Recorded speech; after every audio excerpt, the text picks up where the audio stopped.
Rona akan menyampaikan kembali tentang apa itu keyakinan kelas yang sudah kita bikin ya.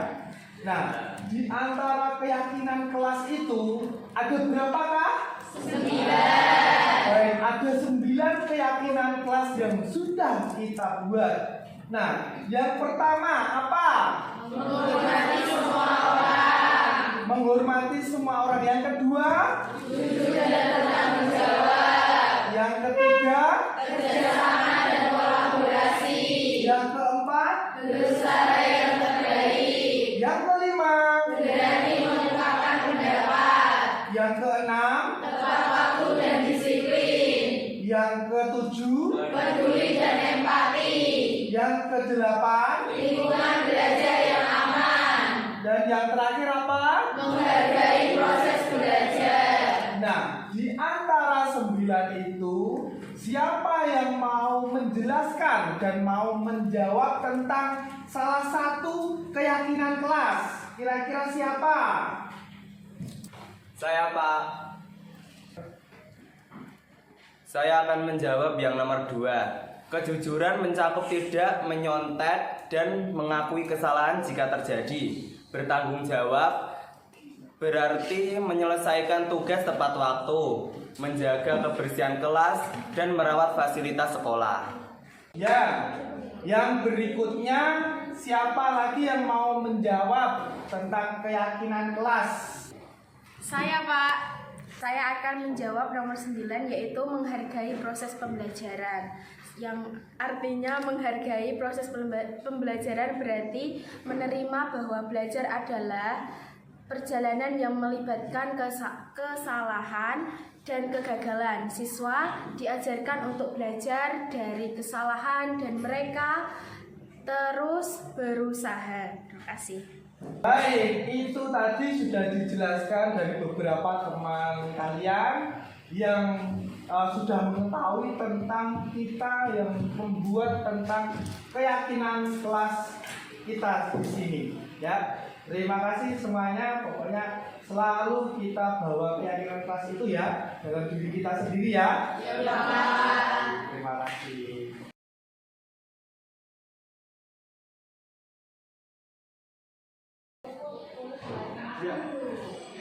Assalamualaikum warahmatullahi wabarakatuh.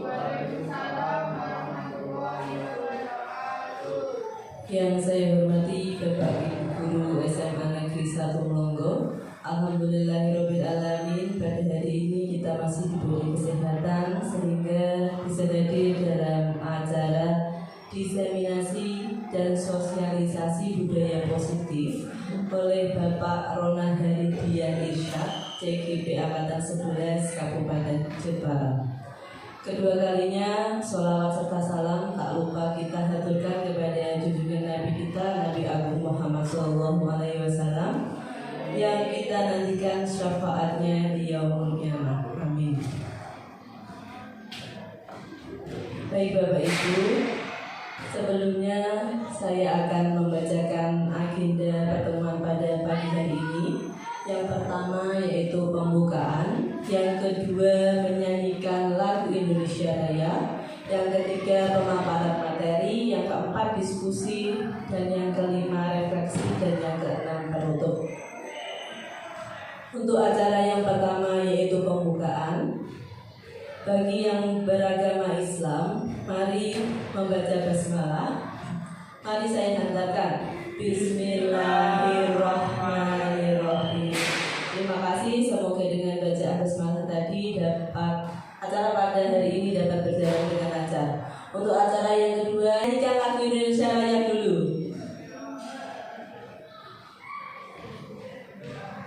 Hadirin dimohon berdiri.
hadirin dimohon duduk kembali. Untuk acara yang ketiga yaitu pemaparan materi dari Bapak Rona Hadidian Esa. Monggo Pak Rona.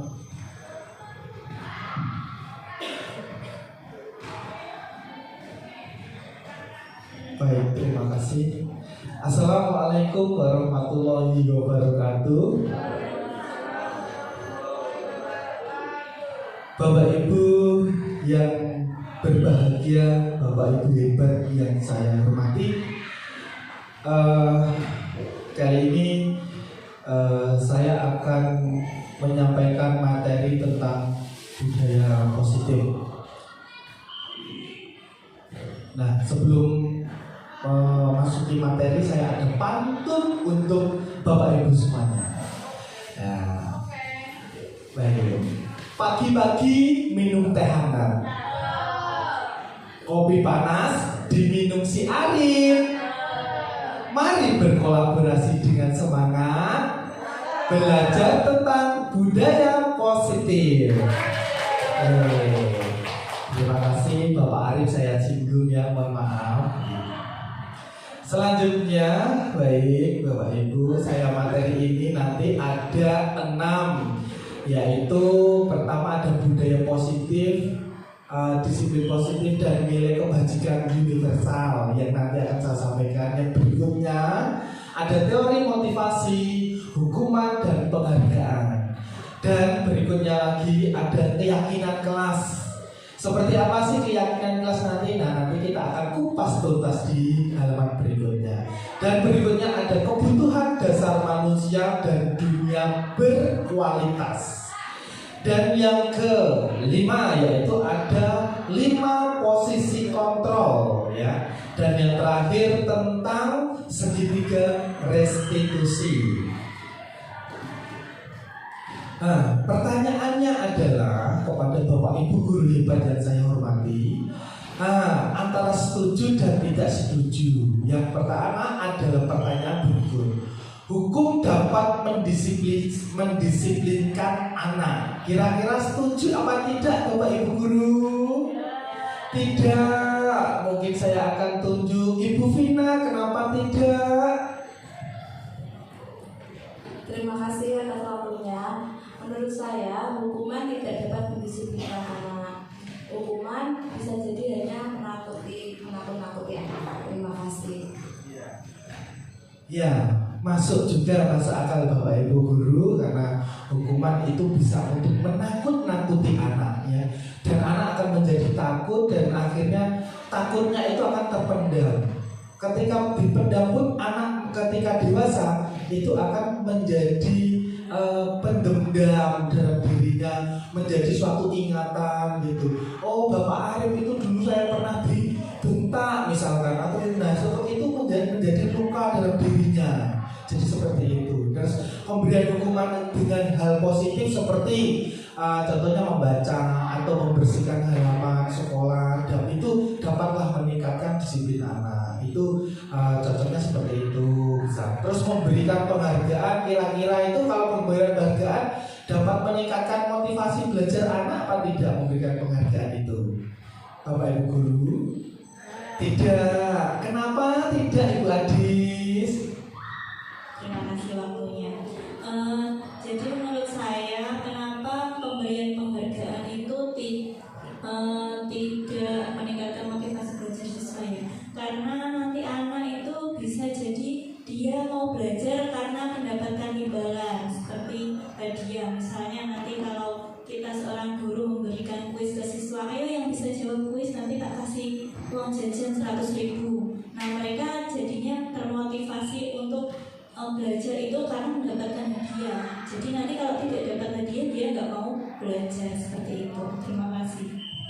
Oke, terima kasih, super sekali, tepuk tangan buat Ibu Adis. Ya, memang pembelajaran untuk mendisiplinkan anak itu macam-macam ya. Terutama yang disampaikan oleh Ibu Adis ini, penghargaan itu kalau misalkan anak selalu tergantung oleh penghargaan itu. Jadi saya mau belajar, saya mau berprestasi kalau saya selalu dihargai. Misalnya satu imbalan, dan nanti kalau nggak ada imbalannya saya nggak mau belajar. Jadi nanti ada ketergantungan anak seperti itu.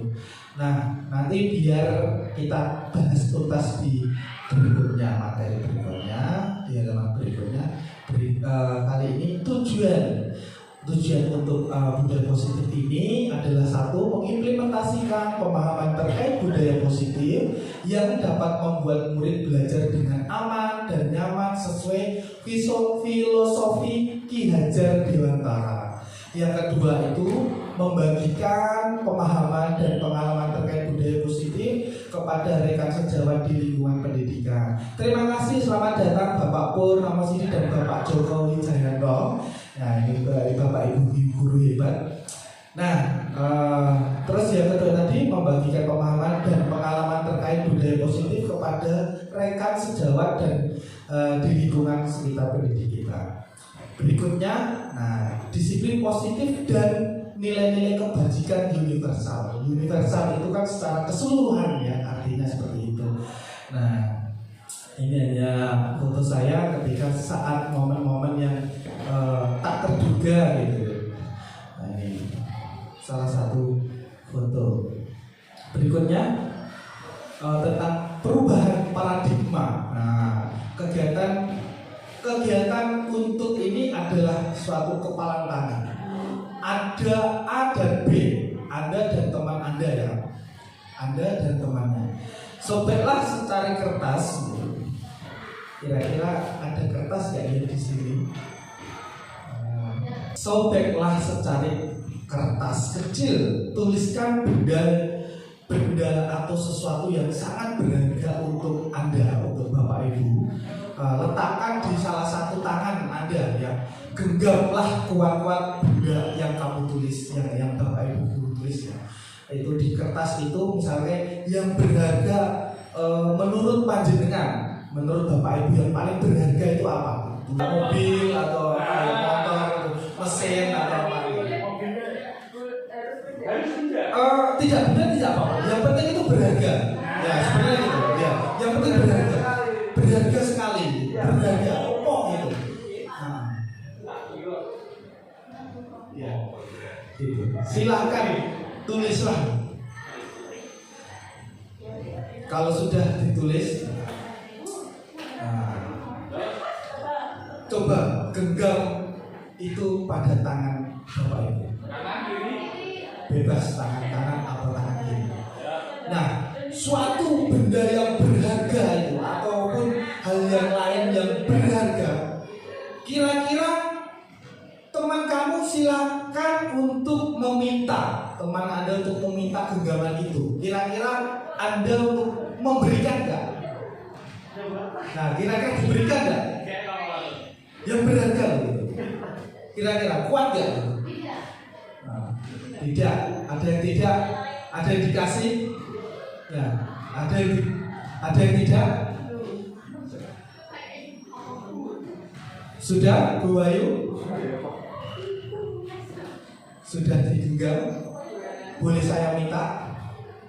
Ini berharga. Berharga. Boleh saya minta kan? Benar.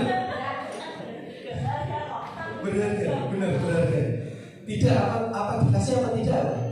Tidak. Alasannya kenapa, Bu? Kalau tidak, karena ini Ibu Puji. Terima kasih. Yang saya tuliskan di sini ya karena saya anggap berharga ya saya pertahankan begitu. Karena kalau tidak dipertahankan kan diambil orang kan rugi gitu. Oke, terima kasih. Terima kasih. Ya, jadi Bapak Ibu, saya untuk mengambil contoh Ibu Puji saja. Ya, ini luar biasa. Benda Ibu Puji yang ditulis itu merupakan benda yang sangat berharga sehingga tidak bisa dilepaskan dan diberikan kepada orang lain gitu.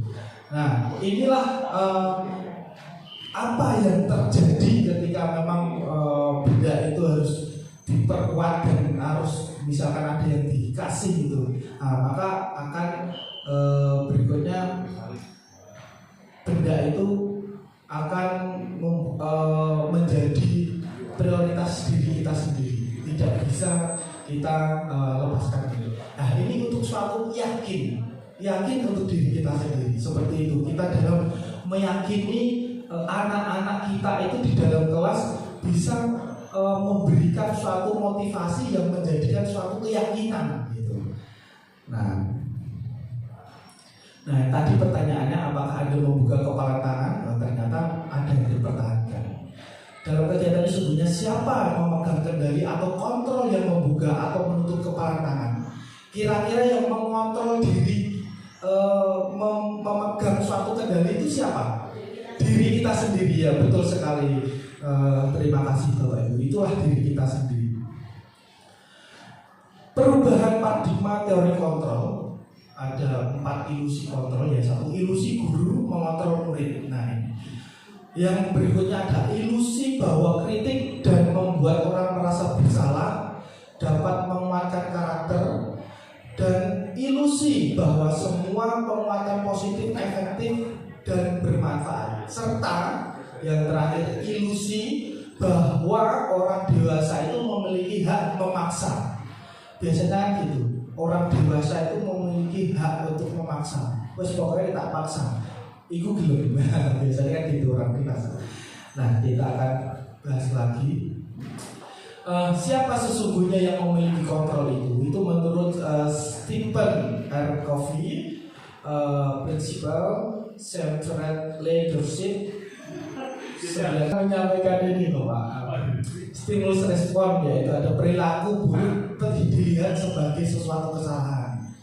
Nah, perilaku buruk dilihat dari sebagai sesuatu kesalahan itu biasa teori kontrolnya, yaitu semua perilaku itu memiliki tujuan. Jadi apapun yang dilakukan siswa, apapun yang dilakukan seseorang itu punya memiliki tujuan. Terus yang stimulus berikutnya ada saya bisa mengontrol orang lain. Nah, teori kontrolnya yaitu Anda tidak bisa mengontrol orang lain. Nah itu ada sebab dan ada akibatnya di situ. Pemaksaan ada pada saat bujukan gagal. Nah, teori kontrolnya kita ambil kolaborasi dengan mengambil keputusan menciptakan pilihan-pilihan baru. Terus stimulasi respon lagi, model berpikir menang atau kalah. Tentang teori kontrolnya kita ambil tentang model berpikir menang-menang atau menang-menangan. Biasanya seperti itu. Berikutnya budaya positif, ya nilai-nilai keyakinan dan kebiasaan yang dilaksanakan di sekolah yang berpihak pada murid agar murid dapat berkembang menjadi pribadi yang bernalar kritis, berkomitmen, integritas, disiplin, penuh hormat dan bertanggung jawab sesuai dengan kodrat alam dan kodrat zamannya. Itu filosofi dari Ki Hajar Dewantara. Berikutnya, disiplin positif adalah disiplin tanpa ancaman ataupun tanpa hukuman. Penerapan disiplin positif itu dapat meningkatkan kesadaran siswa dalam bentuk karakter positif. Disiplin positif dapat dibuat melalui kesepakatan antara guru dan murid agar murid ini bisa merasa terlibat dan bertanggung jawab dalam menjalankan disiplin tersebut pada dirinya. Berikutnya, apa sih makna disiplin? Makna disiplin di sini adalah berasal dari bahasa Latin yaitu disiplin, yang artinya itu belajar. Dari disiplin itu belajar. Makna asal dari kata ini berkonotasi dengan disiplin diri dari murid-murid Socrates dan Plato. Menurutnya itu disiplin diri membuat orang menggali potensinya menuju sebuah tujuan apa yang dia hargai. Namun ada juga dalam budaya kita makna kata disiplin itu telah berusaha berubah menjadi sesuatu yang dilakukan seseorang pada orang lain untuk mendapatkan kepatuhan, menghubungkan kata disiplin dengan ketidaknyamanan, bukan dengan apa yang kita hargai, tapi atau mencapai sesuatu tujuan yang mulia. Nah, tujuan disiplin positif ini menanamkan motivasi pada murid-murid kita untuk menjadi orang yang mereka inginkan dan menghargai diri sendiri dengan nilai-nilai yang mereka percaya. Jadi tujuan disiplin positif itu agar murid itu bisa mempercayai dan menghargai dirinya sendiri. Nah, ini banyak sekali mempelajari disiplin positif itu, teori kontrol, teori ini menurut dari Dr. William Glasser. Nah, gitu. Anda tidak bisa mengontrol orang lain, hanya Anda yang bisa mengontrol diri Anda. Betul ya. Nah, untuk itu maka ada semua perilaku memiliki tujuan. Ya, teori motivasinya terus ada model berpikir menang-menang, kolaborasi dan konsensus menciptakan pilihan-pilihan baru.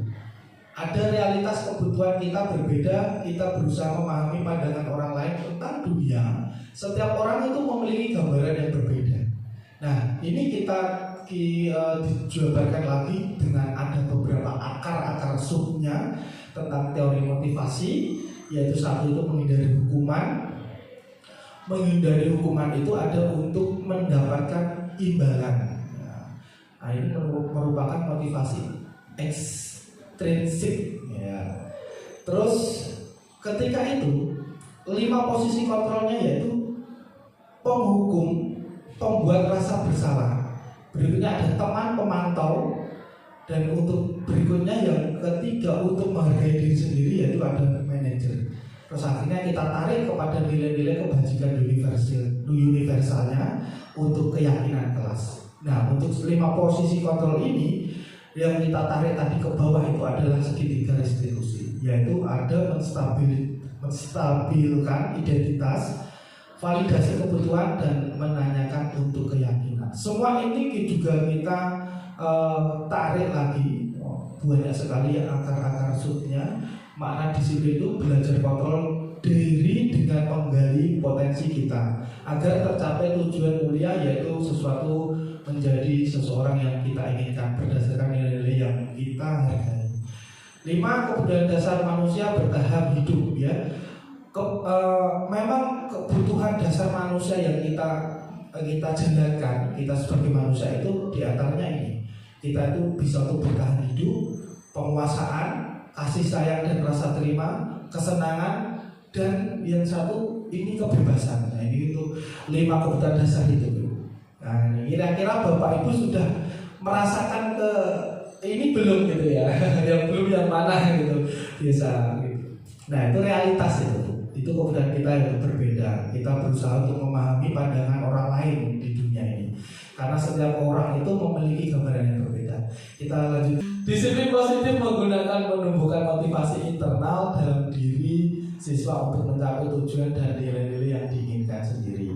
Bukan menggunakan motivasi eksternal seperti ancaman, ya, hukuman, memberikan reward atau penghargaan maupun pujian dari orang lain. Nah, jadi untuk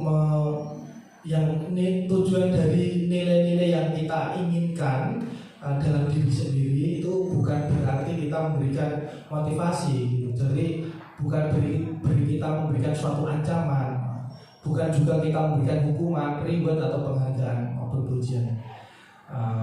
Untuk itu mengajarkan nilai-nilai kebajikan yang merupakan hal kunci perlu diajarkan kepada murid-murid kita ini ya.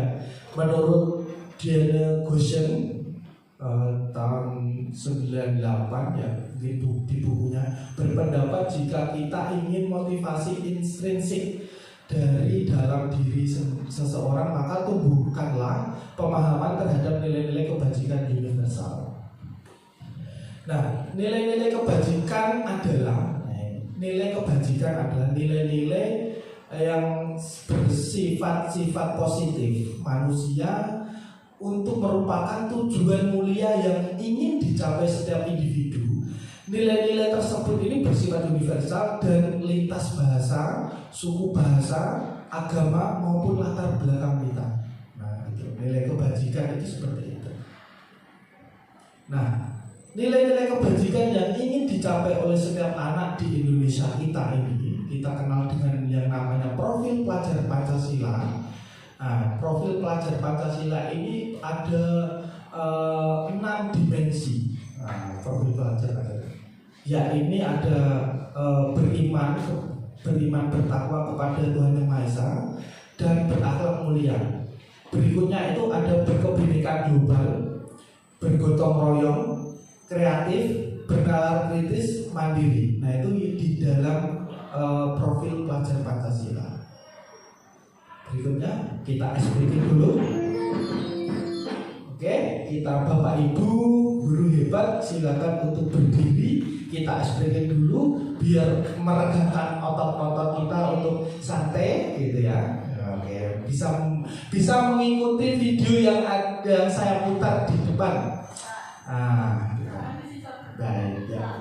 1, 2, 3 mulai. Ada yang kenal mungkin ini? Ini kayaknya Bu Ayu ini. Saya minta Bu Ayu untuk mengikuti. Ya, silakan ikuti gerakannya.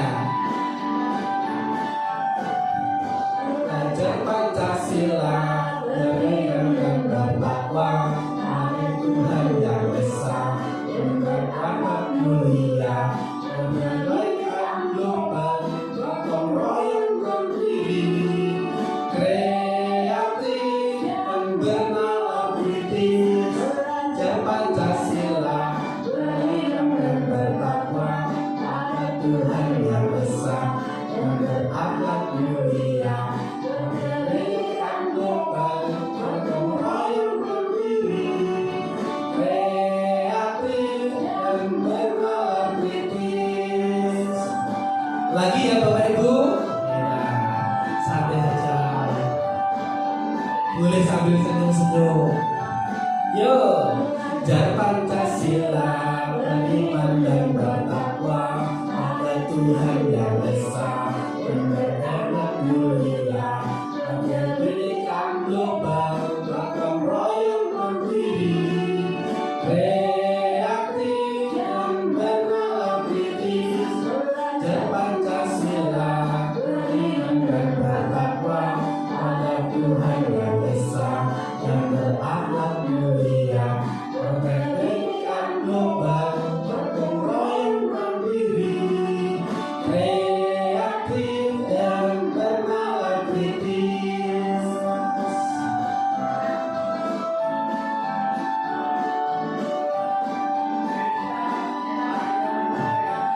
Terima kasih Bapak Ibu, tepuk tangannya. Pak Pur semangat ya tadi, semangat ya. Terima kasih Pak.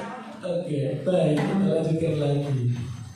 Nah, teori motivasi hukuman ini kebetulan saya pas dapat tugas dari wakil kesiswaan untuk mengcoaching ya gitu ya, istilahnya gitu, mengcoaching. Nah, ini ada anak yang terlambat ini ada anak terlambat kebetulan ini, dan tiba-tiba kok kebetulan juga ini saya pas difoto gitu. Nah ini ini pas saya difoto. Nah ini teori motivasi hukuman dan penghargaan restitusi. Nah itu jadi kita itu memberikan motivasi kepada anak. Dia itu telat itu punya tujuannya itu apa? Untuk berkata jujur. Kalau memang dia bangun kesiangan, alasannya kenapa? Oh bangun kesiangan itu karena dia begadang semalaman. Nah, saya tidak memberikan suatu hukuman, tapi memberikan suatu kayak kesepakatan dan motivasi. Betul Pak Joko. Silakan ketika kamu telat ini kamu melakukan ibadah terlebih dahulu. Gitu. Jadi setelah dia saya memberikan kasih, dia ibadah sholat duha. Sholat duha ini bukan untuk Pak Ronald, saya disuruh Pak Ronald untuk sholat duha ini bukan, tapi untuk diri sendiri. Nah, dengan hal seperti itu dia untuk tarik posisi kontrolnya untuk diri dia sendiri, bahwa dia yakin bahwa tujuannya itu tujuan yang tidak akan dia ulangi lagi. Padahal saya tuh kalau mau jadi kiai mungkin telat terus ya mau biar sholat ini tekun. Jadi tidak hanya sholat dua saja Bapak Ibu. Jadi ini kemarin sampai beberapa hari ya 3 hari itu sampai ada sholat duhur sampai asar itu berat laporan anak. Dan anak tidak merasakan berat dan tidak merasakan itu untuk diri sendiri. Dan alhamdulillah berjalan lancar. Nah, dari motivasi perilaku manusia itu untuk menghindari ketidaknyamanan hukuman. Apa yang akan terjadi apabila saya tidak melakukan? Nah, itu merupakan motivasi eksternal. Nah, itu.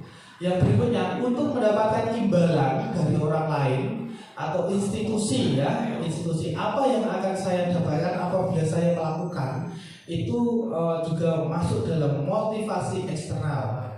Nah, berikutnya untuk menghargai diri sendiri. Nah, ini untuk menghargai diri sendiri, saya akan menjadi orang yang seperti apa bila saya melakukannya. Nah, itu merupakan motivasi internal. Tujuannya untuk disiplin positif untuk diri sendiri tadi. Oke, berikutnya apa itu merdeka? Menurut Ki Hajar Dewantara itu adalah merdeka itu artinya ya tidak hanya terlepas dari perintah, akan tetapi juga cakap buat memerintahkan diri sendiri. Nah, itu untuk diri kita itu merdeka itu seperti itu. Nah, ini kata-kata merdeka itu ini, membuat cakap memerintahkan diri sendiri. Nah, ini menurut Ki Hajar Dewantara. Nah, ini banyak sekali identitas yang merupakan identitas gagal itu adalah hukuman. Hukumannya adalah sesuatu yang menyakitkan harus terjadi.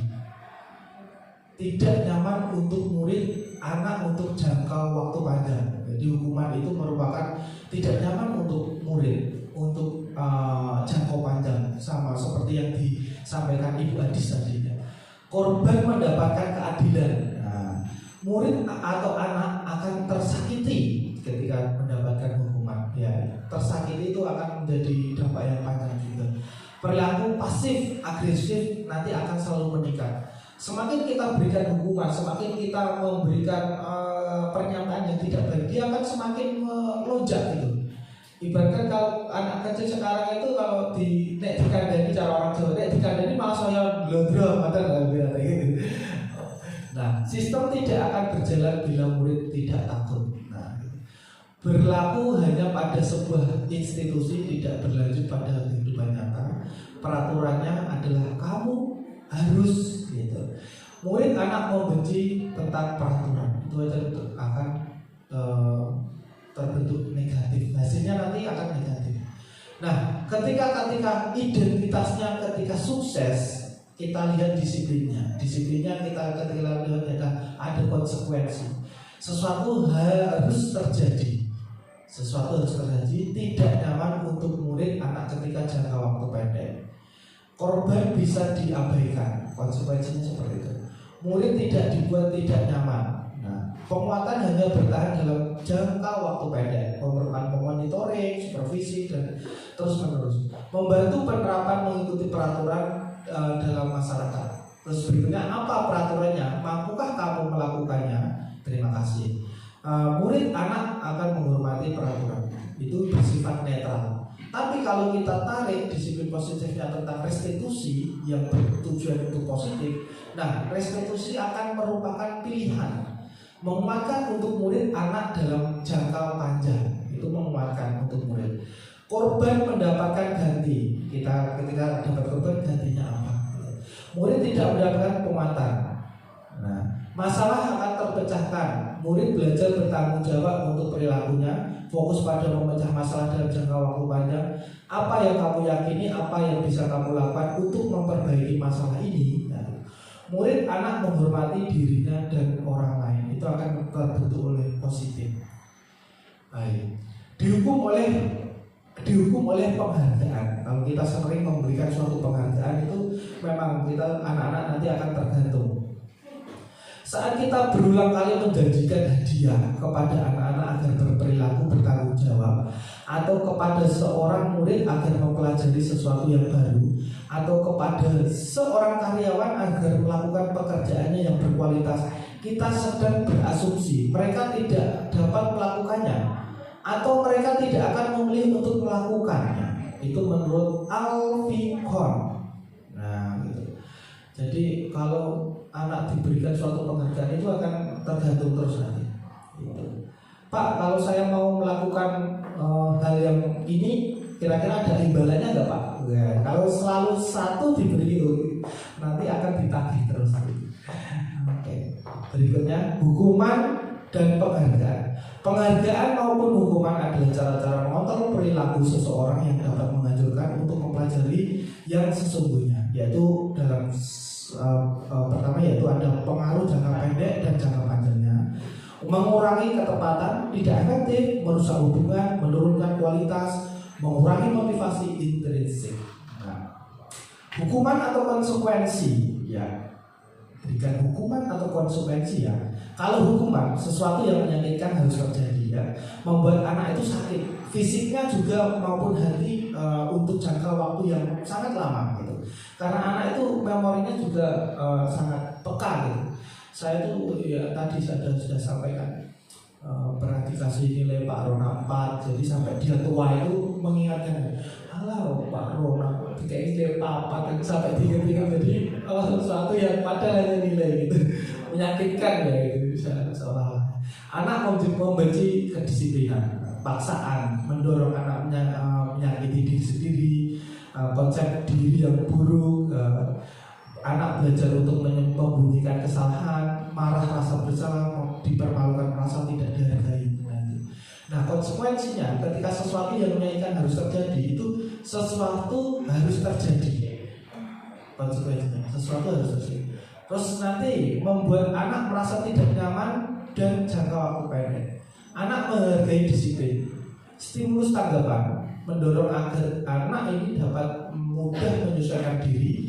Konsep diri yang baik, anak belajar untuk mematuhi peraturan, kehilangan hak, dibuat tidak nyaman, diasingkan untuk sementara, time out. Konsekuensinya seperti itu kalau kita memberikan hukuman ini.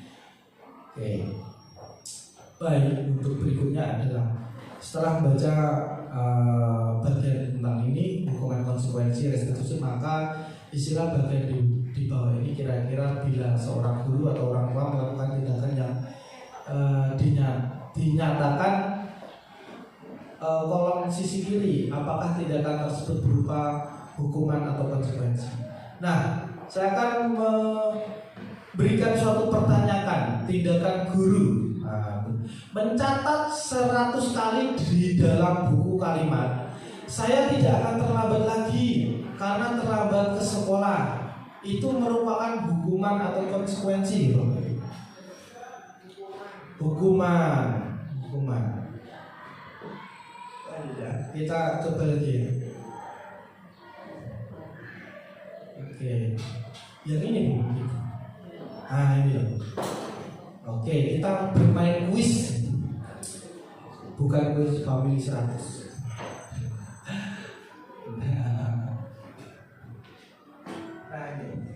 Mencatat 100 kali tadi ya, buku terlambat. Karena terlambat kira-kira tadi hukuman atau konsekuensi? Sanksi atau hukuman? Oke, kita klik. Salah. Yang benar adalah sanksi atau konsekuensi. Karena mencatat ya, membersihkan coretan yang dibuat di meja tulis, hukuman atau sanksi? Konsekuensi? Konsekuensi, kita klik. Oke, betul. Berikutnya, murid diminta untuk push up 15 kali karena tidak menggunakan masker ke sekolah. Hukuman. Baik, kita klik. Oh, betul sekali Bapak Ibu. Lanjut lagi ya Bapak Ibu. Menggantikan kertas tugas coretan teman yang telah dicoret-coret. Sanksi, konsekuensi ya. Oke, baik, kita klik. Cek deh, betul. Wah, hebat ini. Berjemur di lapangan basket pukul 12 siang karena mengobrol dengan teman. Hukuman. Kita coba. Oh iya betul, hebat sekali. Lanjut. Murid diminta bertelanjang kaki. Ingat ya, bertelanjang kaki loh ya. Sepanjang hari karena tidak menggunakan sepatu warna hitam.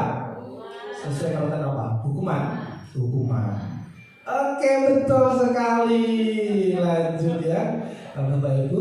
Berdiri di depan kelas sambil mengangkat kaki satu karena tidak bisa menjawab pertanyaan. Hukuman. Kita coba. Wah, betul lagi. Ya, lanjut. Lari mengelilingi lapangan basket 2 kali ya karena terlambat hadir di sekolah. Lari. Hukuman. Baik. Kita coba. Survei membuktikan Betul sekali. Wah, masih ada lagi. Membersihkan tumpahan air di meja tulis karena tersenggol pada saat belajar. Konsekuensi. Kita klik. Wah, ini hebat sekali. Murid kelas B ini. Ya, kehilangan 10 menit jam istirahat untuk mengerjakan tugas karena terlambat ya. Datang dan tertinggal pelajaran selama 10 menit ini. Konsekuensi. Survei membuktikan. Iya, betul sekali konsekuensi. Berikutnya, duduk di bangku di pinggir lapangan pada jam istirahat tidak diizinkan bermain oleh guru piket karena mencederai teman saat bermain di lapangan. Teng dong. Duduk di bangku pinggir tidak diizinkan. Konsekuensi, kita survei membuktikan betul sekali. Wah, hebat. Berikutnya, terlambat hadir di pembelajaran daring 15 menit dan diminta untuk tinggal 15 menit sesudah kelas usai untuk membahas ketertinggalan pembelajaran. Ini kira-kira konsekuensi. Baik, survei membuktikan. Iya, betul sekali. Lanjut ya, masih ada 2 soal lagi. Lari mengelilingi lapangan basket 2 kali karena terlambat 10 menit untuk pelajaran PJOK. Ini pelajaran PJOK ya. Konsekuensi atau hukuman? Hukuman apa konsekuensi? Yakin? Survei membuktikan. Oh iya betul, karena pelajaran olahraga ya. Membersihkan WC sekolah karena mematahkan pensil kawannya. Hukuman. Survei membuktikan. Betul sekali. Wah, tepuk tangan Bapak Ibu. Betul. Baik, untuk melanjutkan, apa sih itu tentang restitusi? Restitusi itu adalah proses menciptakan kondisi bagi murid yang memperbaiki kesalahan mereka. Nah, sehingga mereka itu bisa kembali kepada kelompoknya mereka dengan karakter yang lebih kuat lagi. Restitusi juga merupakan proses kolaboratif yang mengajarkan murid untuk mencari solusi untuk masalah mereka dan membantu murid berpikir tentang orang seperti apa sih yang mereka inginkan dan punya tujuan yang mulia, serta bagaimana mereka harus memperlakukan orang lain. Nah, ini menurut Gusjan 2004. Next, untuk berikutnya 9 ciri-ciri restitusi. Ada 9. Yang pertama adalah bukan untuk menebus kesalahan, namun untuk belajar dari kesalahannya. Nah, memperbaiki hubungan tawaran, memperbaiki hubungan. Yang ketiga itu tawaran atau bukan paksaan. Kita menawarkan kepada anak itu. Nah, yang keempat, restitusi itu menuntut untuk melihat ke dalam diri, untuk mencerminkan dirinya sendiri. Restitusi itu mencari kebutuhan dasar yang mendasari tindakan. Yang keenam, restitusi diri adalah cara yang paling baik. 7. Restitusi fokus pada karakter bukan tindakan. Jadi karakter anak itu memang punya karakter yang berbeda-beda. Tindakannya pun juga berbeda-beda. Restitusi fokus pada solusi. Kita akan memberikan solusi ini kepada anak ketika ada anak yang melanggar peraturan kita yang sudah kita sepakati. Dan 9, restitusi itu mengembalikan murid yang berbuat salah pada kelompoknya. Gitu. Ya, semoga kadang itu ada anak yang merasa bersalah, tapi ada yang tidak merasa bersalah. Berikutnya, keyakinan kelas. Tadi untuk restitusi ya. Keyakinan kelas. Kita lihat apa sih keyakinan kelas. Nah, keyakinan kelas itu nanti akan membuat suatu peraturan kelas. Peraturan kelas itu akan diubah menarik untuk menjadi keyakinan kelas. Nah, kalau keyakinan kelas ini sudah dibikin, sudah memberikan suatu keyakinan kepada anak, akan nanti terbentuk pada suatu lingkungan yang positif. Ketika lingkungan positif sudah terjamin, sudah berjalan, akan terjadinya suatu hal yang budaya positif. Nah, keyakinan kelas itu merupakan bagian awal dari budaya positif seperti itu. Nah, sebagai langkah untuk menerapkan budaya positif bisa dilakukan dengan membuat kesepakatan kelas terlebih dahulu. Dalam pelaksanaan harus melibatkan peserta didik. Berikutnya, yaitu untuk pengertian keyakinan kelas. Nah, kenapa sih keyakinan kelas kok tidak kesepakatan kelas gitu? Nah, keyakinan itu bersama yang berisi nilai-nilai yang dikerjakan kemudian dengan sadar dan tanpa paksaan, disepakati oleh seluruh anggota kelas untuk menciptakan budaya positif di sekolah. Nah, gitu. Mengapa harus keyakinan kelas? Mengapa bukan peraturan kelas? Nah, keyakinan itu untuk mendukung motivasi dari intrinsik anak itu sendiri, kembali ke nilai-nilai keyakinannya pada diri seseorang. Karena keyakinan tadi lebih menggerakkan seseorang daripada sekedar mengikuti peraturan. Kalau hanya peraturan saja itu anak hanya membaca saja. Tapi kalau keyakinan, harus meyakini dalam kelasnya diri sendiri. Sudah terbentuk belum? Sudah menyerap pada ilmu anak belum? Butuh keyakinan di dirinya. Berikutnya yaitu kebutuhan dasar manusia. Ini yang biasanya kita inginkan, kita pentingkan. Apa saja sih kebutuhan dasar manusia ini? Nah, ada 5 ya kebutuhan dasar manusia, yaitu pertama memang kebertahanan hidup. Bagaimana kita bisa bertahan hidup, itu memang kebutuhan dasar manusia. Yaitu berikutnya ada kasih sayang dan rasa diterima. Nah, kasih sayang kepada siapa sih? Oke, kepada keluarga, teman, saudara, dan bisa kita terima. Berikutnya ada kebebasan. Kebebasan ini penting sekali juga. Kita juga ingin merasakan kebebasan. Kok kebebasan yang seperti apa sih? Apakah seperti kemerdekaan yang hati kita merdeka? Nah, ini merupakan kebutuhan dasar manusia. Kesenangan itu juga penting ya, kesenangan. Terus yang terakhir adalah penguasaan. Nah, 5 kebutuhan dasar manusia ini sangat berguna juga untuk kita sendiri. Berikutnya kebutuhan bertahan hidup. Kebutuhan yang bersifat fisiologis untuk bertahan hidup itu misalnya kesehatan. Kesehatan itu penting untuk diri kita sendiri ya, untuk keluarga. Berikutnya selain untuk kesehatan, rumah, kebertahanan hidup itu rumah dan makan, itu kebertahanan hidup. Yang berikutnya kebutuhan kasih sayang, rasa diterima. Kemudian untuk diri, kebutuhan untuk yang diterima itu apa sih? Kebutuhan untuk yang disayangi dan diterima meliputi kebutuhan akan hubungan dan koneksi sosial, kebutuhan untuk memberi dan menerima kasih sayang, dan kemudian untuk merasa menjadi bagian dari suatu kelompok.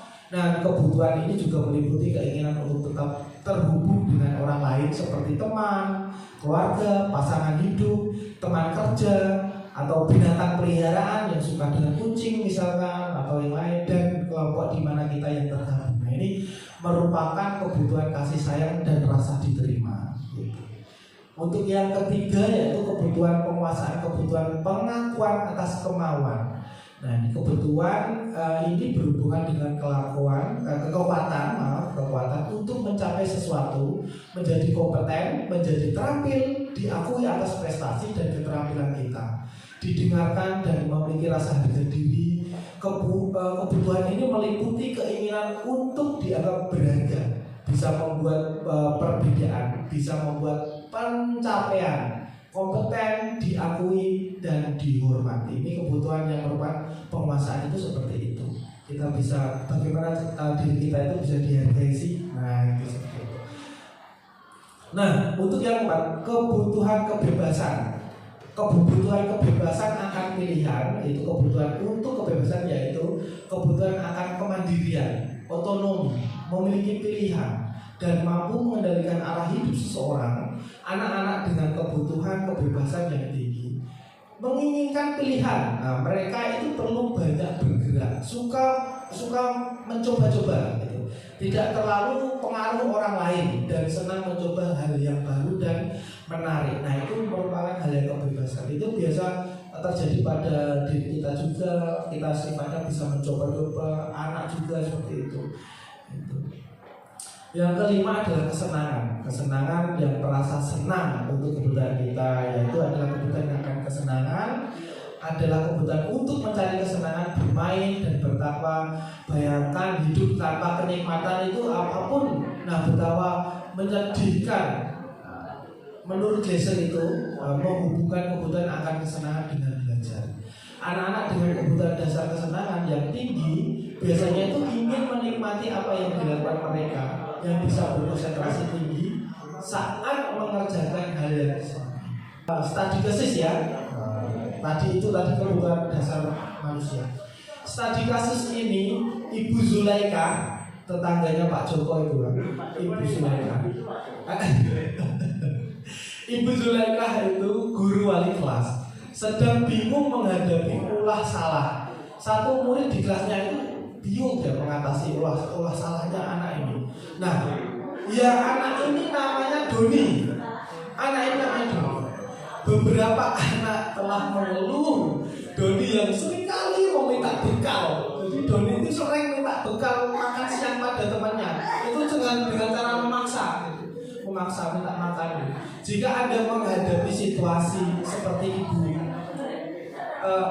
ketika Bapak Ibu menghadapi anak seperti ini yang suka memaksa meminta makan pada temannya, nah Ibu Zulaika ini apa yang akan Anda lakukan? Menurut Anda kira-kira apa sih alasannya Doni untuk melakukan hal itu gitu?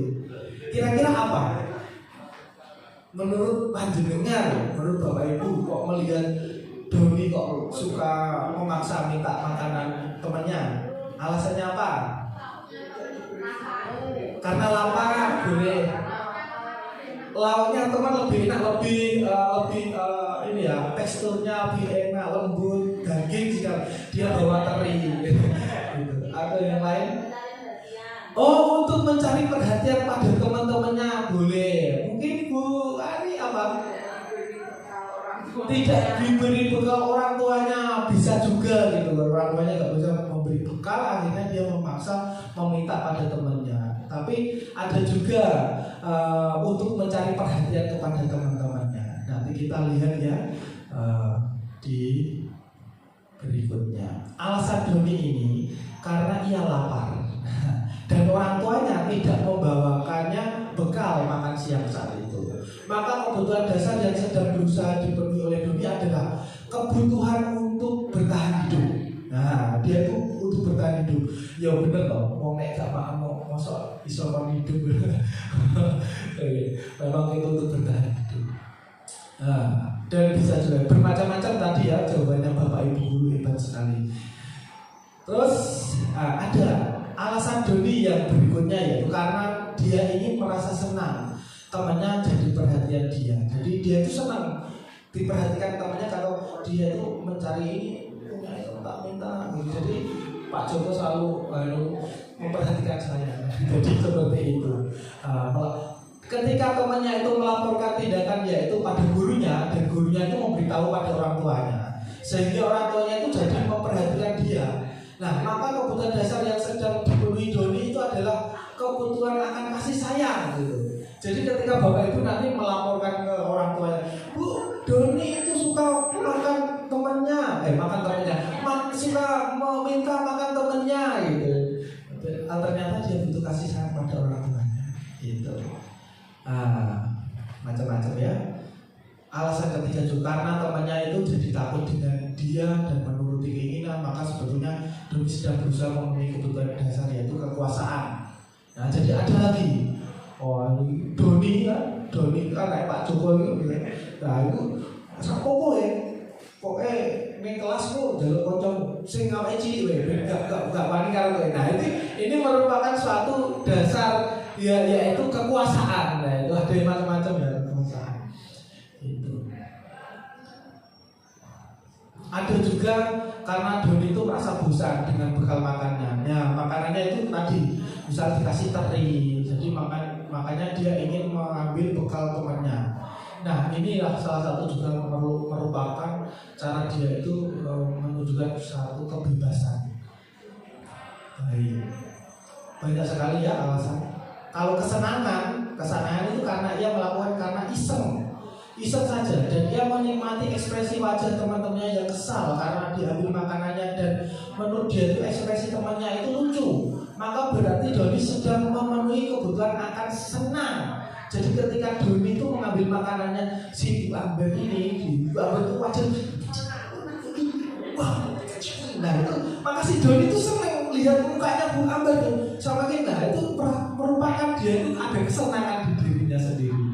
Hai, berikutnya ya, 5 posisi kontrol. Ini di kelas berapa kira-kira? Ada yang tahu? 12/7. Iya, 5 posisi kontrol ini.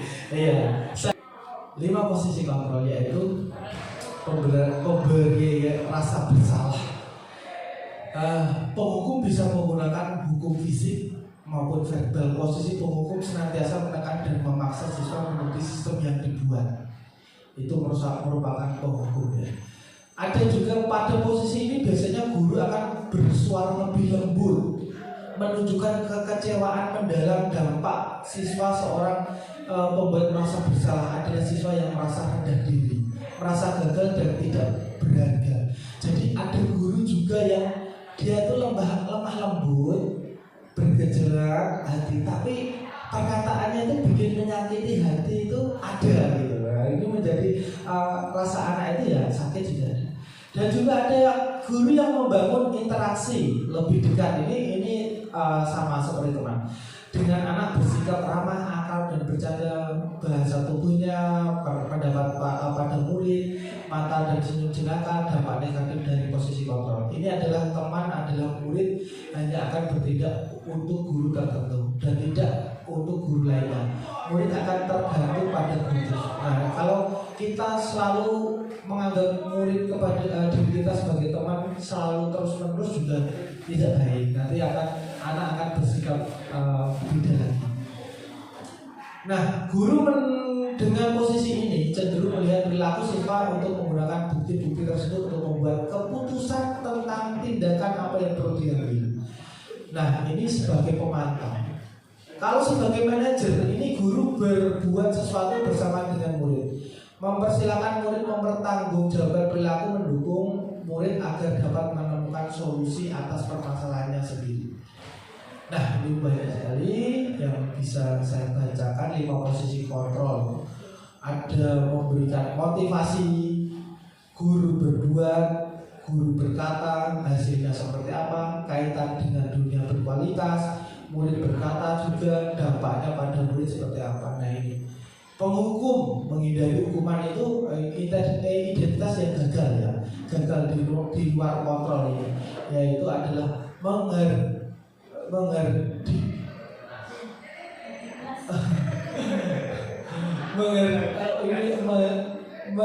menghargai menunjuk-nunjuk atau menyakiti, menyindir. Nah, ini merupakan penghukum. Pembuat itu rasa akan bersalah, berceramah, mengatakan seharusnya ibu kecewa gitu, dan bla bla bla bla. Kalau ada lagi mengukur, kalau kamu tidak melakukan, awas ya, rasakan. Nah, aslinya ini, kamu seharusnya kamu sudah tahu, ibu kan lelah sekali, mengatakan ibu stres gitu. Jadi ada sesuatu hal yang merasa bersalah. Nah, tidak harus pakai kata-kata yang kalau kamu tidak melakukan, awas ya gitu. Nah, bisa memberontak keyakinan orang lain berbohong, membunyikan, menanyakan. Nah, itu murid itu meletakkan guru di luar dunia berkelas, dan juga murid meletakkan guru di dunia berkualitas. Biarkan saja, nanti juga marah-marah lagi. Nah, jadi murid itu terbiasa melihat guru yang seperti itu. Biarkan nanti juga marah-marah sendiri. Nah, ketika kita membuat merasa bersalah, anak aja akan membuat maaf ya, maafkan saya dulu gitu. Terus ketika nanti mulai kesalahan, anak juga bisa merasakan rendah diri. Nah, bisa identitas berhasil atau sukses di kontrol dari luar itu kita menghargai imbalan atau ketergantungan pada orang lain. Ketergantungan pada orang lain, misalkan teman itu membuat alasan-alasan untuk muridnya. Jadi bisa untuk menjadi pemantau. Kalau pemantau itu menghitung dan mengukur. Kalau jadi murid, jadi teman kita, ayolah lakukan demi ibu. Masa kamu tidak mau? Ingat ya, atau tidak, ibu pernah bantu. Nah, ketika pemantau, apa peraturannya? Kalau menjadi teman ketergantungan, ada menyesuaikan diri. Murid meletakkan guru di sebagai orang sangat penting di dunia berkualitas. Juga murid meletakkan guru, peraturan dan hukum di dunia berkualitas. Saya pikir bapak atau ibu teman saya ternyata begitu Pak. Berapa banyak bintang yang saya harus peroleh, berapa halaman yang harus saya tulis. Nah, ini pemantau. Lemah, tidak mandiri, tergantung. Nah, ini dari teman. Kalau pemantau menitik beratkan pada sanksi atau hadiah untuk diri. Kalau sebagai manajer lagi beda lagi. Kalau manajer itu mengajukan pertanyaan-pertanyaan. Apa yang kita yakini, apa yang bisa kita kerjakan untuk memperbaiki masalah ini. Untuk menguatkan pribadi, murid itu meletakkan dirinya sebagai individu yang positif dalam dunia berkualitas. Bagaimana caranya saya bisa memperbaiki keadaan, mengevaluasi diri, bagaimana cara untuk memperbaiki diri. Jadi seperti itu. Pembahasan posisi kontrol. Saya kecewa sekali dengan kamu. Nah, ini pernyataan. Siapa yang mengatakan pembuat itu akan merasa bersalah? Kamu tidak pernah benar melakukannya. Nah, itu menjadi pembuat. Ayolah lakukan demi ibu. Nah, itu menjadi pembuat. Jadi kalau ada anak yang tidak mengerjakan PR, dipanggil anak itu dipanggil sampai dipanggil kepala sekolah. Jadi guru itu bisa juga mengatakan, ayolah demi ibu lakukanlah gitu. Jadi itu bisa menjadi posisi bahasa sebagai teman. Apa kamu mau mendapatkan stiker bintang hari ini? Nah, ini menjadi pemantau. Bagaimana kamu bisa menyelesaikan masalah ini? Itu sebagai manajer. Kita sebagai manajer. Kamu selalu yang paling terakhir. Hukuman. Ketika diberi pimpinan kok sing terakhir gak bisa jawab-jawab mulai dari. Nah, itu menjadi hukuman anak ini. Oke, baik. Berikutnya, segitiga restitusi. Ya, ini segitiga restitusi. Ketika saya menghadapi dengan anak, saya panggil anak ini yang tidak mengerjakan PR atau yang sering jam saya ketika masuk itu dia sering lambat lebih dari 10 menit. Alasannya ke kamar mandi. Wah, itu. Maka saya panggil. Ya. Segitiga restitusi itu menanyakan keyakinan, bisa untuk menstabilkan identitasnya, untuk validasi tindakan kesalahan. Keyakinan kelas apa yang telah kita sepakati, yaitu kamu ingin menjadi orang seperti apa, itu menjadi suatu keyakinan kelas. Kalau untuk menstabilkan identitas itu, setiap orang pasti pernah melakukan kesalahan. Saya juga pernah melakukan kesalahan, itu pasti. Kamu bukan satu-satunya yang pernah melakukan. Nah, ketika untuk memvalidasi tindakan yang salah, gitu. Jadi anak itu adakah cara yang lain lebih efektif untuk mendapatkan apa yang kamu butuhkan? Kamu tentunya punya alasan mengapa melakukan itu. Jadi kita itu selalu menanyakan kepada anak, tidak kita untuk memberikan suatu kontrol diri kita pada anak. Nah, itu. Berikutnya, untuk membuat anak yang merasa gagal karena berbuat salah menjadi positif terhadap dirinya, guru itu berkata, berbuat salah itu hal yang manusiawi. Ya, memang betul. Tidak ada manusia yang sempurna. Bapak Ibu juga merasa pernah berbuat salah. Kita pasti juga menyelesaikan permasalahan ini. Siapa yang salah, Bapak Ibu lebih tertarik untuk menyelesaikan masalah ini. Kalau kamu menyalahkan dirimu sendiri terus-menerus, apakah kamu bersikap baik pada dirimu sendiri? Nah, ini untuk menstabilkan identitas anak. Berikutnya, membantu murid mengenai basic need atau kebutuhan dasar yang ingin dipenuhi ketika melakukan kesalahan. Pada dasarnya itu setiap tindakan manusia itu tujuannya adalah memenuhi kebutuhan dasar. Apakah itu penguasaan, kebebasan, kasih sayang, dan rasa diterima, kesenangan atau bertahan hidup. Untuk memvalidasi ini, itu guru itu bisa berkata gini, kamu bisa saja ya melakukan hal yang lebih buruk, tapi kamu tidak melakukan, kamu pasti juga punya alasan mengapa melakukannya. Itu juga ada lagi, apa yang penting bagi kamu? Nah, gitu. Kita bisa posisikan seperti itu ya, ada gitu. Nah, kamu boleh tetap berusaha menjaga sikap itu, tapi tambahkan sikap yang lain, yang baru. Maukah kamu belajar cara lain untuk mendapat yang kamu butuhkan tanpa harus memukul? Nah, gitu. Apa kamu bisa melakukan dengan lebih baik besok lagi? Nah, ketika guru diri kita bisa berkata itu kepada anak didik kita, itu adalah memvalidasi kebutuhannya. Berikutnya yaitu menanyakan tentang keyakinan. Anak melihat kesalahannya dihubungkan dengan norma sosial dan nilai-nilai yang mendasari manusia berinteraksi dengan orang lain. Nah, ketika guru berkata, apa nilai yang kita percaya di kelas? Nah, terus nilai-nilai universal apa yang telah kita sepakati? Kelas yang ideal itu seperti apa sih? Nah, kamu ingin jadi anak seperti apa? Apa yang kamu rasakan ketika kamu melakukan itu? Kamu menjadi orang yang seperti apa? Nah, ini bisa kita tanyakan kepada anak. Biar anak itu menunjukkan identitas juga, menanyakan tentang keyakinan itu kepada dirinya dia sendiri. Untuk berikutnya yaitu identifikasi kasus. Halo anak-anak. Ya, silakan keluarkan PR kalian.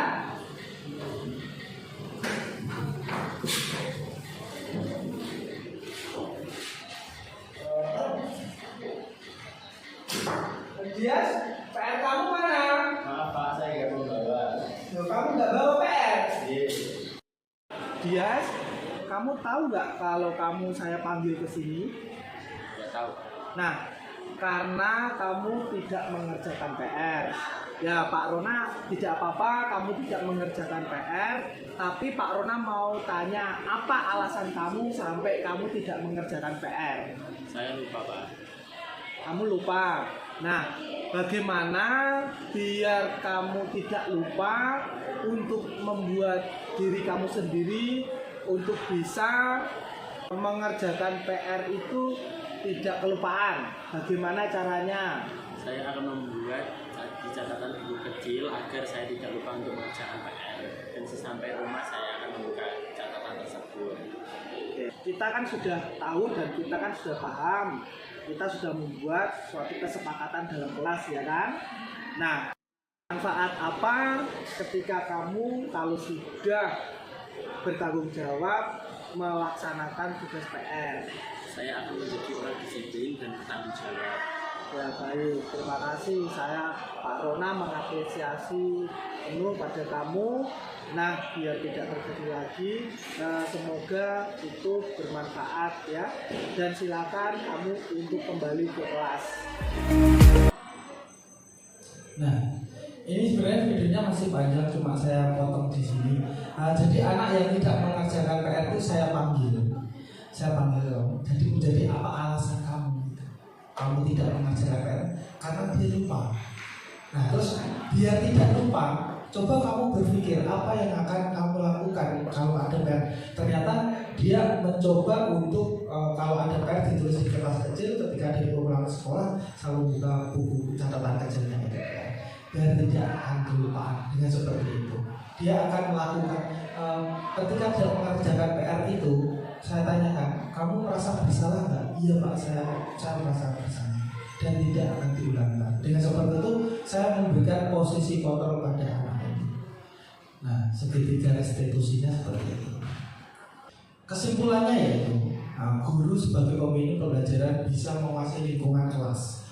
Nah, dengan menciptakan lingkungan yang menyenangkan dan berpihak pada murid, sehingga siswa itu merasa nyaman dan dihargai sebaiknya. Sebaliknya keberadaannya guru akan dihormati murid gitu.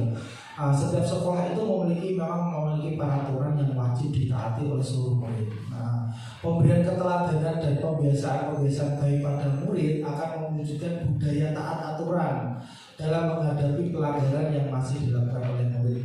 Hendaknya guru memposisikan diri sebagai manajer. Nah, ini sebagai manajer ya, guru kita di situ pada anak ini. Dengan pendekatan kepada murid dan nada suara yang tulus, tanpa harus membentak-bentak, bahkan nada tinggi, guru membimbing murid itu untuk menyadari kesalahannya dan mengembalikan tanggung jawab pada murid agar dapat mencari jalan keluar permasalahan. Jadi kesimpulan keseluruhan seperti itu.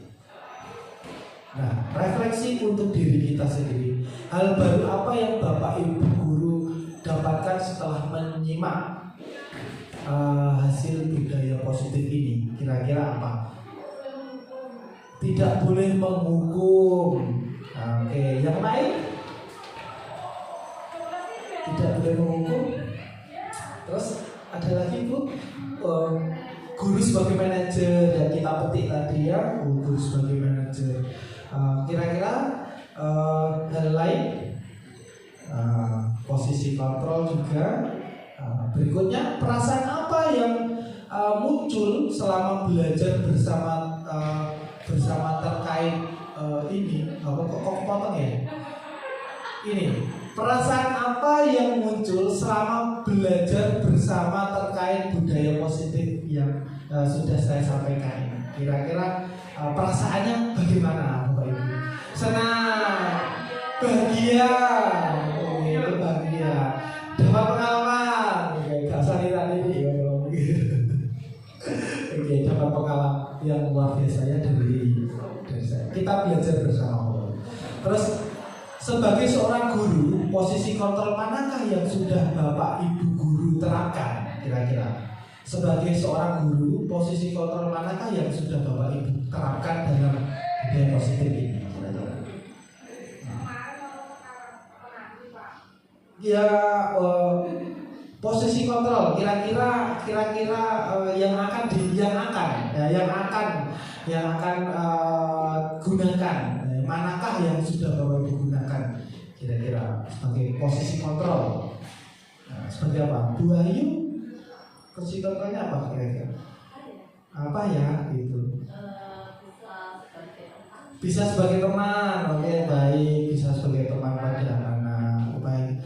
Terus yang terakhir, saya akan menjadi guru yang seperti apakah setelah mengikuti disiplin budaya positif di sekolah ini? Jadi kira-kira saya akan menjadi guru yang apa ya? Oh, saya akan menjadi guru yang galak pol. Tidak galak. Yang lain? Ya, itu nanti kita akan rumuskan lagi ya. Betul, disiplin yang lebih baik kita terapkan segitiga restitusi pada anak. Itu terima kasih. Itu dari saya. Terima kasih dan salam bahagia, salam guru penggerak juga. Baik, terima kasih. Saya kembalikan lagi ke Ibu Ayu pembawa acara ini. Saya ucapkan terima kasih. Wassalamualaikum warahmatullahi wabarakatuh.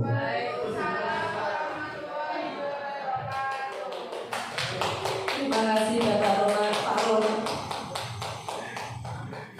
yang sudah mempresentasikan diseminasinya tentang sosialisasi tentang budaya positif yang sangat luar biasa. Mari kita beri apresiasi Bapak Ibu.